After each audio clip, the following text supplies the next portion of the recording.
Janu Shirshasana. Janu veut dire genou, Shirsha veut dire tête, comme Shirshasana, la posture sur la tête, qu'on appelle souvent le poirier en français, le petit nom, le poirier, Shirshasana. Donc Janu Shirshasana, c'est une posture vers l'avant. On va s'asseoir sur de la hauteur. Je vais prendre donc, utiliser quelque chose qui soit ferme, ça peut être un bolster ou des couvertures. Si ce n'est pas des couvertures de yoga, assurez-vous qu'elles sont fermes les couvertures. Et je plie les couvertures en longueur, comme si c'était un bolster. Je vais utiliser deux pour m'asseoir au bord. On commence en Dandasana. Et en Dandasana, on a besoin d'une sangle aussi. En Dandasana, la plupart des cuisses est hors des couvertures, c'est juste les ischions. Tirez les ischio-jambiers et les muscles fessiers vers l'arrière pour être sur la partie frontale des ischions. Hallux valgus se joint, talons un petit peu séparés. Élargissez la partie postérieure des cuisses. Dandasana. De Dandasana, gardez la jambe gauche redressée. Pliez le genou droit. Je vous plie de l'autre côté en fait. Comme ça, vous pouvez me voir plier mon genou droit. Donc, ischio-jambier vers l'arrière, fessier vers l'arrière. J'élargis la partie postérieure supérieure des cuisses. Hallux valgus se joint, talons un petit peu séparés, Dandasana. Et en gardant la jambe gauche redressée avec la main droite, je tiens derrière le genou droit et je plie. Et je ramène le pied. Le pied est contre la cuisse. Assurez-vous que le pied ne dépasse pas. Je vous montre de face.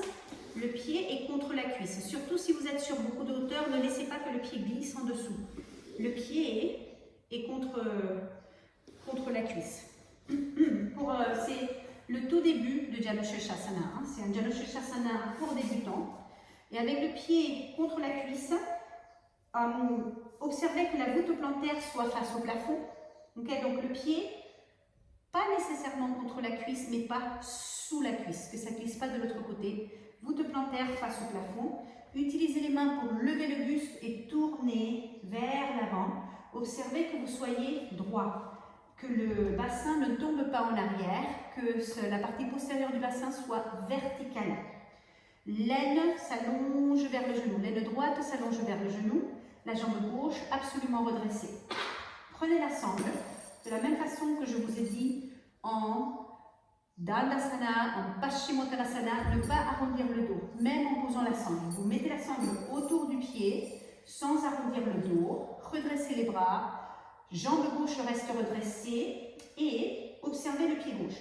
Le pied gauche centré, soyez au centre de l'arrière du talon, pied gauche droit, jambe gauche redressée, ferme, rotule gauche active, muscle de la cuisse gauche ferme. Et en pressant la jambe gauche vers le bas, levez la taille. Et en levant la taille, continuez à allonger l'aine droite vers le genou droit. La cuisse droite large et la jambe gauche ferme et descendante. Et en gardant les bras bien redressés, roulez les avant-bras vers l'intérieur, roulez les hauts de bras vers l'extérieur, levez la poitrine. Là, le dos il commence à devenir concave.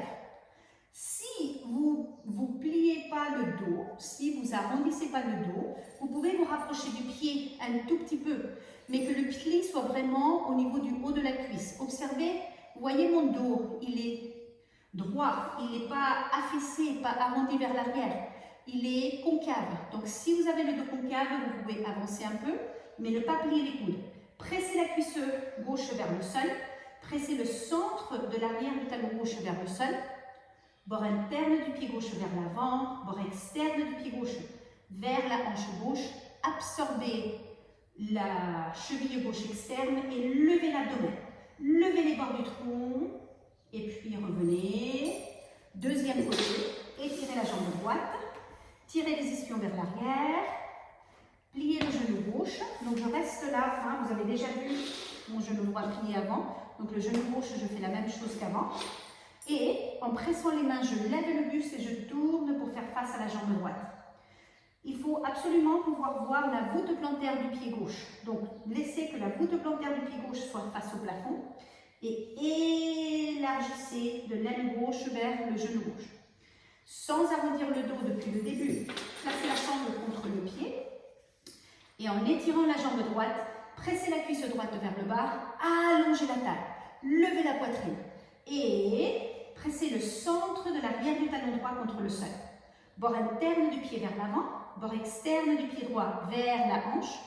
Absorbez la cheville droite externe, absorbez le mollet droit externe, levez la taille et allongez l'aile gauche vers le genou gauche.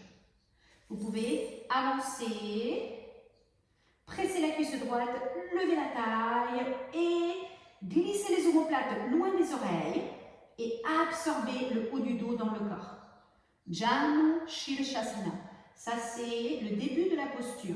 Dos concave. Et les bras sont absolument redressés. Et puis vous revenez, étirez votre jambe vers l'avant, Dandasana. Et puis relâchez. Donc, il y a toute une famille de postures vers l'avant. Janu Shirshasana, c'est la suite. On a fait Dandasana au tout début. C'est la base de toutes les postures assises et les postures vers l'avant. Après, on a fait le début de Paschimottanasana. Maintenant, Janu Shirshasana. Bonne pratique.